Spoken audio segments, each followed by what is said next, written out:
Hi, this is Jason Fielder with the Daily Forex Report for January 25th.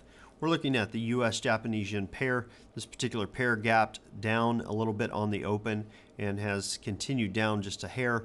I am expecting this pair to move as high as 90.43 and as low as 86.85. Now, I am looking for some resistance to come in around 89.68. Look for support around 87.96 in this particular pair. Now switching over to the Euro USD pair, this particular pair I am expecting to move as high as 1.3213 and as low as 127.68. Look for some resistance around 131.05 and look for support around this same area as our lower range. This pair closed down on Friday. It did move much lower, but pulled back pulled back a lot prior to the close. Now we are looking at the pound US dollar now. Let's see, get it on the chart. There we go. This particular pair I am expecting to move as high as 1.4180 and as low as 134.80. Look for some resistance around 138.56.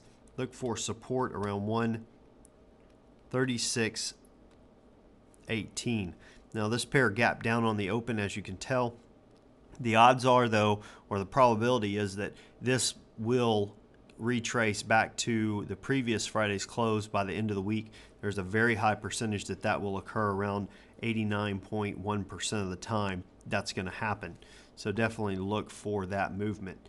Now looking at the US Swiss, this particular pair moved much higher on Friday. It does have an upward bias, starting to move a little bit sideways, overall moving higher.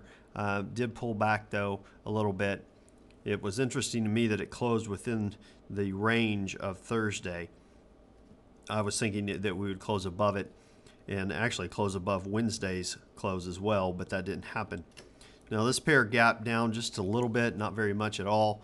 I am expecting it to move to 118.14 or as low as 114.03 within this next session. Look for some resistance around 116.20 and look for support around 114.06 in this particular pair. Now we don't have any significant news coming out on Monday. It's actually going to be Sunday or Monday. It's actually going to be till Tuesday before we get any significant news announcements during this next couple of sessions.